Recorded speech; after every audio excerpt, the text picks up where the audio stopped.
Nire-raid nila ngayon mga 4,000 clinics in Bangkok that they suspect to be performing illegal abortion. Ayan, yun yung mga picture. So ngayon nagpo-propose na sila ng abortion law.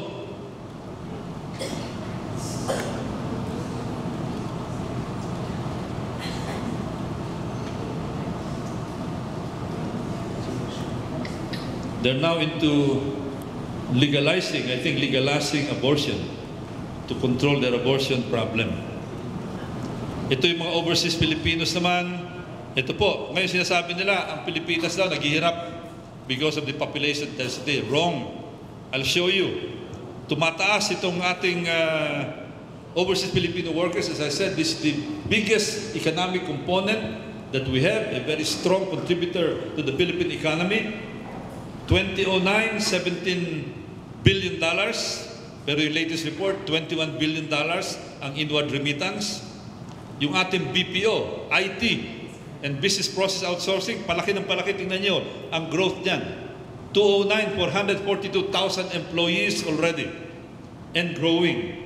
And in about 2 to 3 years, aabot yan ng 1 million. And probably even it will emerge as even bigger than our OFW. Pagdating sa income, 2008, umabot ng $6.1 billion. Isipin nyo, nasa 500,000 pa lang mga empleyado, umaabot na, lumalagpasan ng $6 billion ang kanilang kontribusyon to income.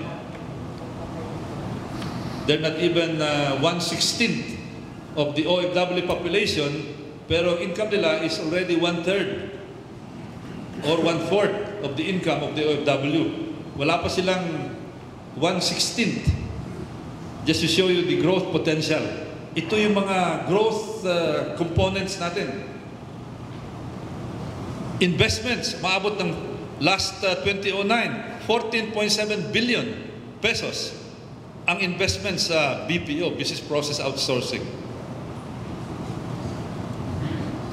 Ano sabi ni Nandan Nalikani? He's a billionaire in India. Nung India kasi noong una, parati natin ginagamit ng example ng India pagdating sa overpopulation.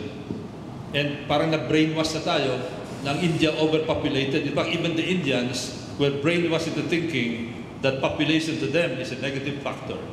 But then here comes one of the wealthiest persons in the world, a dollar billionaire, Nandan Nalikani, in his book, Imagining India. And in his lectures in Harvard, in the London School of Economics, anong sabi niya? Speaking at the London School of Economics on April 22, 2010, Mr. Nalikani said, one idea which has contributed to India's economic rise, India now is one of the miracle countries pagdating sa economic development. Sabi niya, which has contributed, one idea which has contributed to India's economic rise is human capital. India no longer views its large population as a liability but as an asset. India is one of the examples of development. We should learn from India. We should not learn from the little countries with a very low population density. Let's learn from India. And they're now citing population, their large population, as an asset and not a liability. Yung binabanggit nila yung demographic dividend. Dahil ngayon, ang dami nilang mga young workers that are going to really make their economy flourish and prosper. The Next 100 Years, another bestseller by George Friedman. George Friedman is the founder of Stratfor, which is a very respected strategic forecasting institution. Si Mr. Friedman is invited by so many institutions all over the world. Yung mga war colleges, defense colleges, dahil magaling siya sa geopolitics, magaling siya mag-project ng geopolitics.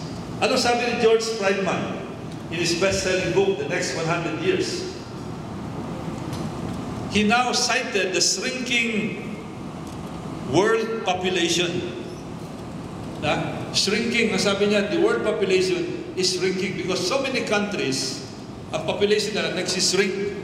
Totoo, meron nag-grow katulad natin. But in the first half of this century, the population bust will create a major labor shortage in advanced industrial countries, Western Europe, United States, Japan, Korea.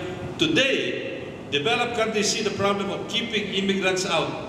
Mahirap mag-immigrate doon sa maraming mga bansa ngayon. But in several years, later in the first half of this century, the problem will be persuading them to come.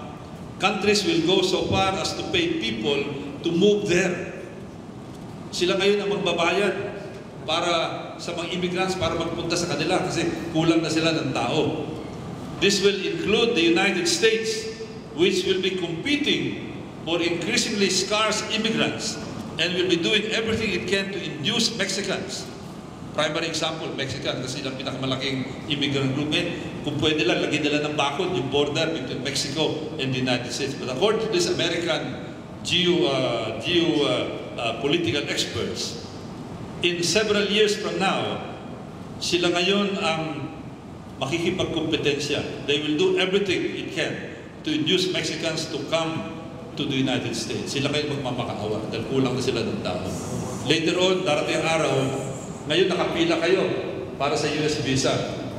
Darating araw, kakatok sila sa bahay nyo at magsasabi, is there anyone here who would like to apply for a US visa? Because they're running out of people. They will come to us. Because we have the young workers that will help boost the economy and save the economy. Hindi po si Roy Margolis nagsabi niyan. George Friedman. Human face, low fertility rate, low fertility in Asia. South Korea is spending billions of dollars to boost their birth rate. Alam niyo kung magkano ang kanilang allocate na budget para pataasin yung kanilang birth rate? $67 billion in 5 years. What is $67 billion? That is almost double the budget of the Philippines, the entire budget of the Philippines. And they're now going to spend $67 billion to increase the birth rate. Why? Because they are running out of manpower in Korea. Nasobrahan yung kanilang population control. Population decrease to stunt Korea's GDP. Sino nagsabi niyan? Goldman Sachs. Goldman Sachs is a very respected international investment banking institution. Expert yan pagdating sa project ng economy ng mga iba-ibang bansa. Anong sabi ng Goldman